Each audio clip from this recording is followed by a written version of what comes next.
The clock on the wall showed 6 p.m. In a small room in Alabama, a man sat waiting. His name was Carey Dale Grayson, and he was about to become part of history. But not the kind anyone dreams about. November 21st, 2024. Outside the prison walls, camera crews gathered. Reporters checked their notebooks. Something unusual was about to happen in America, and the whole country was watching. You see, Alabama was about to try something that had only been done twice before in the entire United States. A new way, a method that scientists debated, a procedure that made lawyers argue in courtrooms for months. But we're getting ahead of ourselves. Let's go back to understand how we got here. If you're curious about unusual stories that make history, hit that subscribe button. This one's going to surprise you. Carey Grayson wasn't always in prison. 30 years ago, in 1994, he was just a teenager, 15 years old, a kid who should have been worrying about homework and video games. But on one February night, something happened that changed everything. A woman was hitchhiking through Alabama. Her name was Vicki W. She was trying to get home to her mother in Louisiana. She was a mom herself. She just wanted to get home. For teenagers saw her on the road. Carey Grayson was one of them. What happened next led to one of Alabama's most serious criminal cases. We won't describe what happened that night. Those details are too heavy for our story. But what you need to know is this. Vicki W. never made it home to her mother. The investigation that followed was like a puzzle. Detectives worked day and night. They followed clues. They interviewed people. And slowly, piece by piece, they built their case. All 4 teenagers were arrested. Their names were Carey Grayson, Kenny Loggins, Trace Duncan, and Louis Mangione. For young lives. One terrible decision. But here's where the story gets interesting, and where the wheels of justice started turning in very different directions for each of them.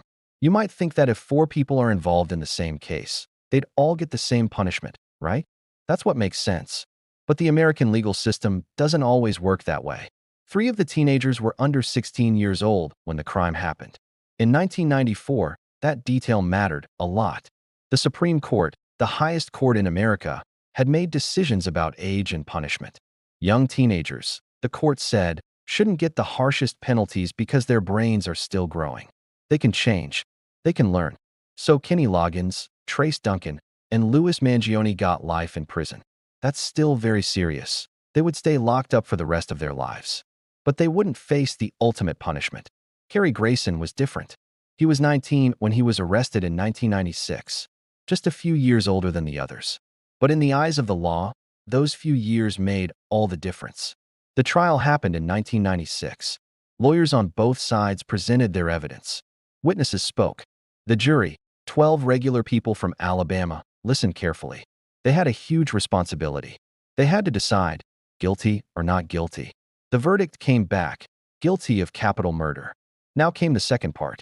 In capital cases, there's another decision to make. What should the punishment be? Life in prison, or something more final? The same jury talked again. They debated. They voted. Death penalty. But here's something most people don't know. Even after a jury decides, the judge can change it.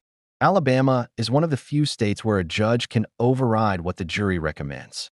The judge looked at everything, the evidence, the arguments, the law. The judge agreed with the jury. Carey Grayson was sentenced to death in 1996. He was sent to death row, a special section of the prison where people wait. And wait. And wait. You might wonder, if someone is sentenced to death in 1996, why would they still be alive in 2024? That's 28 years. What happened during all that time? This is where our story becomes a mystery of the legal system itself. In America, death penalty cases don't happen quickly. There's a reason for that. The punishment is final. There's no taking it back. So the law gives people many chances to appeal. Appeal means asking higher courts to look at the case again. Did the trial have mistakes? Did the lawyer do a good job? Was the evidence fair? Carey Grayson appealed. His lawyers filed papers. They went to state courts. They went to federal courts. They argued about trial procedures, about evidence, about constitutional rights. Year after year, the appeals continued. New lawyers took over. They filed new motions. The courts reviewed them. Sometimes it takes months just to get a court date. Then more months for the decision. Meanwhile, life on death row continued. Death row is a strange place. Imagine living in a small cell, knowing what's supposed to happen but not knowing when. Waiting for court decisions. Hoping for changes. Living in a kind of frozen time. Other inmates around him faced their sentences. The years turned into decades. Carey Grayson turned 30, then 40. He'd spent more of his life in prison than out of it. Then, something changed in Alabama. In 2018, the state announced something that shocked many people. They were developing a new execution method, nitrogen hypoxia. What's that? Let me explain in simple terms. When someone breathes normally, they breathe in oxygen and breathe out carbon dioxide. Your body needs oxygen to live. Nitrogen hypoxia means replacing the oxygen with pure nitrogen gas. The person breathes normally, but they're only breathing nitrogen. Without oxygen, they lose consciousness. It's supposed to be painless, the state claimed. Quick and humane. But here's the mystery. Nobody really knew for sure. It had never been tried on a human before, not for execution. Scientists had theories. Doctors had opinions. But facts? Those would only come from actually doing it. The idea of nitrogen gas executions didn't come out of nowhere. To understand it, we need to know about a bigger problem Alabama was facing. For years, states that used the death penalty relied on something called lethal injection. It involved putting someone to sleep with drugs, then stopping their heart. It seemed straightforward. But by the 2010s, everything started falling apart. Drug companies in Europe stopped selling the chemicals used for lethal injections to American prisons. They didn't want their products used for executions. American companies followed. Suddenly, states couldn't get the drugs they needed. Some states tried making their own mixtures. But several executions went wrong. They took too long. People seemed to suffer. Witnesses reported disturbing scenes. Lawyers filed lawsuits. Doctors refused to participate. Alabama needed a solution. So did Oklahoma and Mississippi. Together, these three states passed laws allowing nitrogen hypoxia as an execution method. The law passed in Alabama in 2018. But passing a law and actually doing it are two different things. How exactly do you execute someone with nitrogen gas? What equipment do you need? How do you make sure it works? What if something goes wrong? Alabama spent years developing a protocol, a step-by-step instruction manual. They designed a special mask. They figured out how much nitrogen to use. They trained the execution team. Everything had to be perfect, they said, because the whole world would be watching. Meanwhile, Carey Grayson waited on death row. His appeals continued through the courts. Every legal option was explored. His lawyers argued about the trial from 1996. They questioned the evidence. They raised constitutional issues. One by one, the court said no. By 2024, 28 years after his conviction, Carey Grayson had run out of appeals. The final courts had made their decisions. Alabama set an execution date. But Carey Grayson wouldn't be first to experience nitrogen hypoxia. That distinction went to Kenneth Smith in January 2024. Alabama executed him using the new method. It was the first nitrogen gas execution in American history. The world watched. Scientists analyzed. Critics protested. Supporters defended it. Then came Alan Miller in September 2024. He became the second person executed this way. Now it was November 2024. Carey Grayson would be the third. But something unusual happened in the days before his execution. Something that revealed a different side of this long, complicated story. Drop a comment below. Do you think the justice system's decades-long appeals process is necessary? Let's discuss.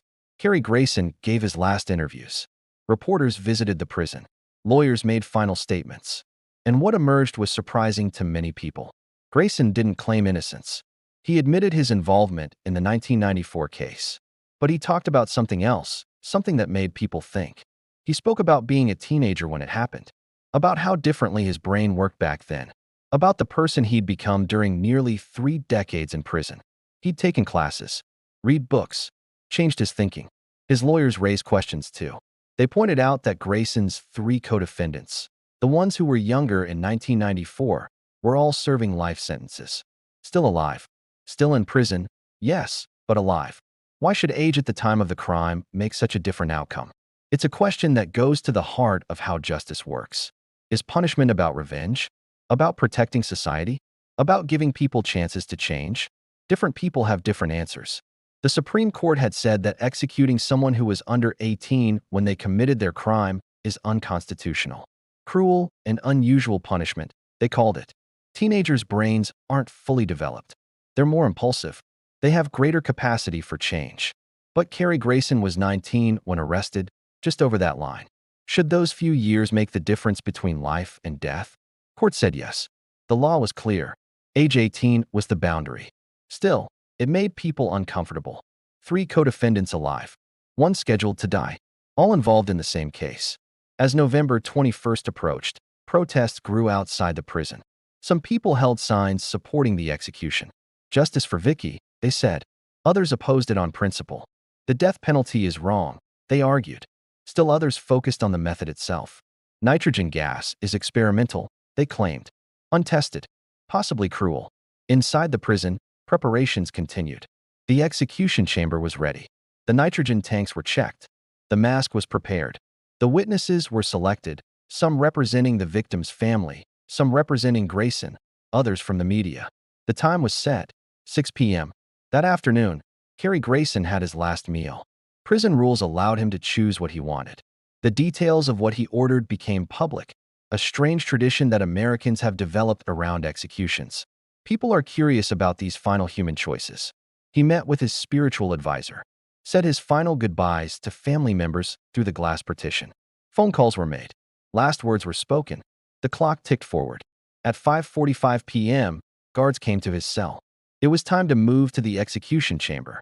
The walk from death row to the chamber is short, maybe 100 feet. But it's the longest walk anyone can take. The chamber itself is a small room. In the center sits a gurney, a narrow bed with straps. Witnesses sit in a separate room, watching through a glass window. They can see everything but can't touch or interfere. Carey Grayson was brought in. Guards helped him onto the gurney. They secured the straps around his chest, his arms, his legs. Not to hurt him, but to keep him still. Then came the mask. It looked like an oxygen mask you might see in a hospital, but larger. It would cover his nose and mouth completely. This mask was connected to a tube, and that tube led to the nitrogen tanks. The warden asked Grayson if he had any last words. This moment is always significant. Some people apologize. Some proclaim innocence. Some stay silent. Some speak to family. What someone says in their final moments reveals a lot about who they are. Carey Grayson spoke. His words were recorded. They were later reported in the news. But what he said wasn't an apology or a prayer. He cursed the state of Alabama. He raised his middle finger toward the warden and the witnesses. He was angry, defiant to the very end. The mask was secured over his face. The warden gave the signal. The nitrogen gas began to flow. In the witness room, people watched in silence. Some had notebooks ready. Others simply stared. The victim's family members sat together. This was the moment they'd waited 30 years to see. According to the state's protocol, the nitrogen would replace the oxygen in the mask within seconds. Carey Grayson would breathe normally, in and out, but he'd only be breathing pure nitrogen. No oxygen reaching his brain. The theory said he'd lose consciousness quickly. Within seconds, maybe a minute. He wouldn't feel pain because there's no pain in just breathing. Your body doesn't have sensors that detect lack of oxygen the way it detects other problems. You just fade. That was the theory. Witnesses later reported what they saw. Grayson's chest continued moving up and down, breathing. For about a minute, he seemed calm. Then his body began to move. Not violent thrashing, but movements. His hands clenched. His body tensed against the straps. This happened with the previous nitrogen executions too. Experts debate what it means. Some say it's just involuntary muscle movements, the body's automatic reactions as the brain shuts down. Others worry it indicates consciousness, awareness, distress. But the protocol required more. Even after movement stops, the nitrogen continues flowing. The state wanted to be absolutely certain. They'd learned from past execution problems that stopping too soon could be catastrophic. The gas flowed for 15 minutes total. Medical personnel monitored his vital signs. They checked for a heartbeat, for breathing, for any signs of life. At 6:33 p.m., the doctor made the official pronouncement. Carey Dale Grayson was dead. The witnesses were escorted out. Some looked shaken. Others seemed satisfied. The media representatives rushed to file their reports. Within minutes, news outlets across America were announcing the execution. Carey Grayson became the third person executed by nitrogen hypoxia. The method Alabama had spent years developing was now being used regularly. What started as an experimental idea had become standard procedure. But the story doesn't end there. Because what happened in that chamber that night raised more questions than it answered. In the days following the execution, Debates erupted everywhere. On television news programs, in newspapers, on social media, in college classrooms, around dinner tables. Medical experts analyzed the witness reports. Some said the execution went smoothly, exactly as planned. Others pointed to the movements and questioned whether it was truly painless. Without being able to ask Grayson himself, how could anyone know for sure? Legal experts discussed the broader implications. 3 states now had nitrogen hypoxia as an option. Would other states follow? Would this become the new standard method for executions across America? Religious leaders weighed in too. Some believed justice had been served. Vicky W.'s family finally had closure after 3 decades. Others argued that taking a life, any life, even a guilty one, was wrong. The victim's family gave statements to the press. They'd waited since 1994 for this moment. 30 years of pain, of missing their loved one, of attending court hearings and appeals. They said they felt relief. Not happiness. You can't be happy about death. But a sense that the legal process had finally reached its conclusion. Carey Grayson's family also spoke. They didn't defend what he'd done in 1994, but they talked about the man he'd become during 30 years in prison. They said he'd changed, grown, learned. They questioned whether executing him accomplished anything meaningful. Here's something interesting about the death penalty in America. Public opinion has been shifting. In the 1990s, when Carey Grayson was first sentenced, about 80% of Americans supported the death penalty. It seemed like common sense to many people. If someone commits a terrible crime, they should face the ultimate punishment. But by 2024, that number had dropped significantly. Polls showed only about 50 to 55% support. What changed? Several things. DNA evidence started proving that some people on death row were actually innocent. States discovered that keeping someone on death row for decades costs more money than life in prison. Questions arose about whether the death penalty actually prevents crime. And many people became uncomfortable with the racial and economic disparities. Studies showed that poor people and minorities were more likely to receive death sentences. Some states stopped using the death penalty altogether. Not because they made it illegal, but because they just stopped. Governors refused to sign execution warrants. Juries became reluctant to vote for death sentences. But other states, including Alabama, continued. They believed in it. They thought justice required it. Carey Grayson's execution highlighted all these debates. It became a symbol, different things to different people. To some, it represented justice finally served. A man who took a life had his own life taken. The system worked exactly as it should, even if it took 30 years. To others, it showed everything wrong with the death penalty. The arbitrary nature of who lives and who dies. The experimental execution methods. The years of psychological torture on death row. The questionable morality of state-sponsored killing. And then there was the age question. Remember those 3 co-defendants? Kenny Loggins, Trace Duncan, and Louis Mangione were all still alive in Alabama prisons, still serving life sentences for the same 1994 case. They'd been younger, under 16, when arrested. That age difference saved their lives. Was that fair? Is justice supposed to work that way? Some people said absolutely yes. The law has to draw a line somewhere. Age 18 is that line. It's based on brain science and human development. Teenagers are different from adults. Others said it seemed arbitrary. 19-year-old Carey and 15-year-old co-defendants. Were they really so different? Should those few years determine life versus death? There's no easy answer. Different people, looking at the same facts, come to different conclusions. That's what makes these cases so complicated. Let's step back and look at the bigger picture. Because Carey Grayson's story isn't just about one person or one case. It's about how America thinks about crime, punishment, and justice itself. The death penalty has existed in America since colonial times, hundreds of years. But the way we use it has changed dramatically over the decades. In the early 1900s, executions were public events. Crowds gathered to watch. It was meant to send a message. This is what happens when you break the law. But gradually, Americans became uncomfortable with public executions. They seemed barbaric, uncivilized. So executions moved behind prison walls. But here's a fascinating question. What does humane execution even mean? Can taking someone's life ever be truly humane? Different people answer that question very differently. Critics say the whole concept is flawed. They argue that sitting on death row for years, sometimes decades, is psychological torture. The uncertainty, the appeals, the waiting. Then there's always the risk that the execution method fails. History shows it happens. What made Carey Grayson's case particularly thought-provoking was the nitrogen hypoxia method itself. Alabama officials insisted it was the most humane option available. People naturally breathe nitrogen all the time. It makes up 78% of the air around us.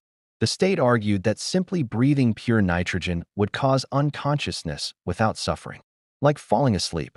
But critics raised important points. No extensive testing had been done.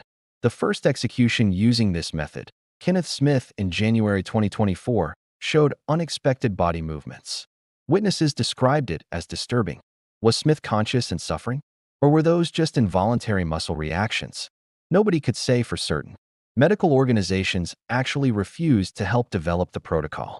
They said it violated their oath to do no harm. So Alabama had to figure it out without direct medical expertise. That made some people very uncomfortable. By the time Carey Grayson was executed in November 2024, the third nitrogen execution, the state had refined their procedures. They'd learned from the first two. But questions remained. Now, let's talk about something that many people don't consider: the other people affected by executions. There's the execution team, the prison staff who actually carry out the procedure. They're just doing their jobs, following orders. But research shows that participating in executions can be traumatic. Some guards develop PTSD. They have nightmares. They struggle with what they've done. There are the witnesses. Some are required to be there: prison officials, media representatives. Others choose to attend: victims' family members, the condemned person's family. What they see stays with them forever. There are the lawyers who spent years fighting the appeals. Even when they believe their client is guilty, losing a client to execution affects them deeply. And there are the victims' families. For them, executions bring mixed feelings. Some feel closure, finally. Others find that watching someone die doesn't bring the peace they expected. The pain of losing their loved one doesn't go away. Vicky W's family waited 30 years for Carey Grayson's execution. 3 decades of grief, anger, and frustration with the slow legal process. When it finally happened, they expressed relief that the case was closed. But they also said something important: nothing brings Vicky back. That's the hard truth about the death penalty. It doesn't undo the crime. It doesn't restore what was lost. It's about society's decision on punishment, deterrence, and justice. Does the death penalty prevent crime? Studies show mixed results. Some research suggests it has no deterrent effect. People who commit terrible crimes aren't thinking about consequences. Other studies claim a small deterrent effect. The data is complicated and controversial. What we do know is that the death penalty is expensive, much more expensive than life in prison without parole. Why? Because of all those appeals we talked about. Every court case costs money: lawyers, judges, court staff, paperwork. Death penalty cases go through multiple levels of courts over many years. Alabama taxpayers paid for Carey Grayson's housing, food, and security for 28 years on death row. They paid for countless court proceedings. The final execution itself cost thousands of dollars in procedures, equipment, and personnel. A life sentence would have kept him in prison forever, but without the expensive appeals process, he'd never walk free. Society would be protected, but it would cost less. So why does Alabama and other states continue with the death penalty despite the cost? For many supporters, it's about principle. Some crimes are so terrible that life in prison doesn't seem like enough. The death penalty represents society's strongest condemnation. It says, what you did was so wrong that you've forfeited your right to exist. There's also the closure argument. Victims' families deserve to see ultimate justice, supporters say. They shouldn't have to know their loved one's killer is living, breathing, maybe even enjoying small pleasures in prison. But opponents have their own principles. They point to wrongful convictions. Since 1973, over 190 people have been released from death row after evidence proved they were innocent. Almost 200 people who would have been executed for crimes they didn't commit. What do you think about all this? Hit subscribe and let us know in the comments. This is exactly the kind of discussion our community loves having. They also raise moral questions. If killing is wrong, how can the government kill as punishment? Doesn't that make society just as bad as the murderer? And there's the discrimination issue. Statistics show that the death penalty is applied unevenly. The race of the victim matters. Cases with white victims are more likely to result in death sentences. The quality of the lawyer matters. Poor defendants with overworked public defenders are more likely to receive death sentences than wealthy defendants with experienced attorneys. Carey Grayson was white, but he was poor. He had court-appointed lawyers. Would a wealthy defendant have gotten a different outcome? We can't know for sure, but the question is worth asking. As of late 2024, 23 states have abolished the death penalty. 27 states still have it on the books, but only a handful actively use it. Texas, Oklahoma, Missouri, Alabama, and Florida account for most executions. The trend seems to be moving away from capital punishment. Slowly, gradually, but consistently. Even in states that keep it legal, executions are becoming rarer. What does the future hold? Some experts predict the death penalty will eventually disappear in America, just as it has in most of Europe and many other developed countries. They see the current situation as a transition period. Others believe certain states will always maintain it. It's too deeply rooted in their culture, their sense of justice. They see it as a fundamental right of states to determine their own criminal justice policies. Nitrogen hypoxia might spread to other states, or it might remain limited to Alabama, Oklahoma, and Mississippi. Time will tell. What we can say with certainty is this: Carey Grayson's execution will be studied, debated, and referenced for years to come. It represents a moment in the ongoing American conversation about justice, punishment, and what kind of society we want to be. On November 21st, 2024, at 6:33 p.m., a man's life ended in an Alabama prison. That's a fact. Whether it represented justice served or a moral failure depends entirely on who you ask. The story of Carey Dale Grayson, from a teenager making a terrible choice in 1994 through 28 years on death row to becoming the third person executed by nitrogen hypoxia, reflects America's complicated relationship with the death penalty. It raises questions we're still trying to answer about age and responsibility, about punishment and redemption, about what justice really means, about whether some methods of execution are more humane than others, about whether execution itself can ever be justified. These aren't simple questions with simple answers. Reasonable people disagree, and perhaps that's okay. Perhaps wrestling with these difficult questions is part of being a thoughtful society. What happened to Carey Grayson is now part of history. The debates it sparked will continue long into the future. And that, perhaps, is the most important part of the story, not the ending, but the conversations it started. The conversations about who we are, what we believe, and what kind of justice system we want to build for the future.